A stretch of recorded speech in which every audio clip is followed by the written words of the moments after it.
જય માતાજી ખેડૂત મિત્રો. તો આજે આપણે આ ડુંગળીનો વકલ કેવી રીતે પાડીએ છીએ અને કેવી રીતે થાય છે તો એ વિડીયોમાં જોવાનું છે. અને આજે આપણે વકલ અત્યારે પડી ગયેલો છે, એના પણ ઠેલા પર લીધેલા છે અને આ કેવી રીતે વકલ પાડ્યો છે તો એ તમને આ વિડીયોની અંદર તમને જોવા મળશે. જો મિત્રો, આ રીતનો આપણો વકલ છે, પણ કઈ રીતે પાડવો એ તમે આ વિડીયોની અંદર જોવો. તો મિત્રો, આજે આપણે છે એ મોટો વકલ કર્યો છે. તો કઈ રીતનો કર્યો છે તે જુઓ. તો આપણે અહીંયા એક પહેલાં તો એક હરિયાની અંદર બધું નાખી દેવાનું, પછી એમાંની જે મોટો વકલ હોય તે એ એક બાજુ નાખતો જવાનો, એક જ હરખા દડા લેવાના. તો જો આ રીતના આપણે એક મોટો વકલ બનાવ્યો છે. અને પછીનો બીજો વકલ આવે છે ઝીણો. તો જો મિત્રો, અહીંયા બીજા હરિયામાં સાઈડમાં નાખેલા છે તે એનાથી નાના દડા નાખેલા છે. તો એ આ રીતના છે. અને વચ્ચેના ભાગમાં રહી જાય એ આપણે છેલ્લો ઝીણો વકલ બુલટી તરીકે કહેવાય, તો એ વચ્ચે રહી જાય છે. તો 3 વકલ પડી જાય છે. તો આ રીતનો આપણે જોરદાર સારામાં સારો વકલ બને છે, અમે બનાવીએ છીએ. તો મિત્રો, તમે પણ આ રીતનો વકલ કરો.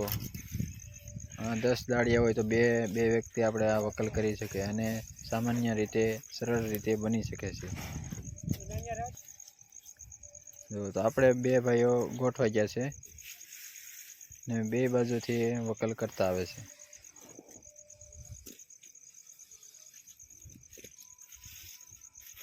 અને ઠેલા ભરતી વખતે ઝાઝો સમય ન લાગે એ રીતનો આપણે વકલ બની જાય, એટલે તાત્કાલિક ઠેલા પણ ભરાઈ જાય છે. તો મિત્રો, આપણે પણ વકલ અત્યારે કરીએ છીએ.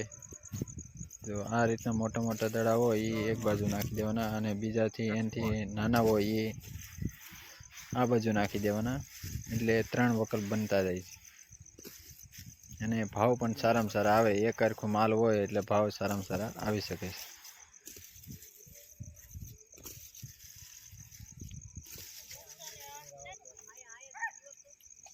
તો આ જે વચ્ચેનો વકલ છે એ બુલટી તરીકે છે.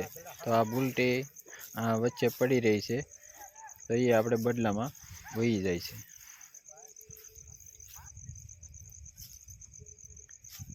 આ રીતની બધી બુલટી ઝીણો માલ બધો વચ્ચે પડ્યો રહે છે.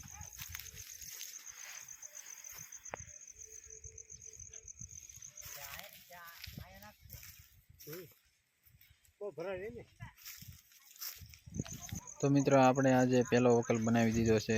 તો જોઈ શકો મિત્રો, એક જ હરખો માલ હોય છે ઠેલાની અંદર.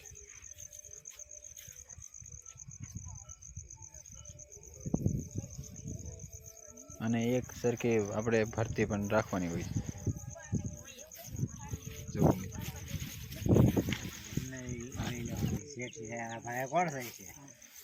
અને આ જે છે એ બીજો વકલ ભરાઈ ગયો છે. બીજા વકલમાં પણ એક જ હરખું હોય છે.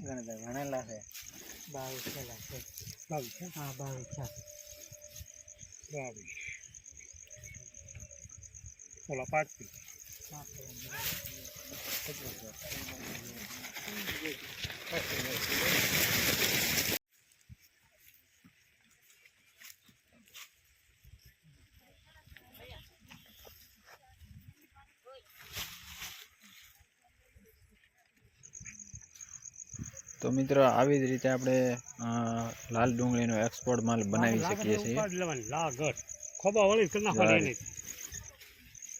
તો મિત્રો, આપણી ચેનલને લાઈક કરી દેજો, સબસ્ક્રાઈબર કરી દેજો. અને આવા અવનવા વિડીયો આપણી ચેનલની અંદર જોવા મળશે અને ફક્ત ખેતીવાડીના જ વિડીયો જોવા મળશે. તો જય માતાજી.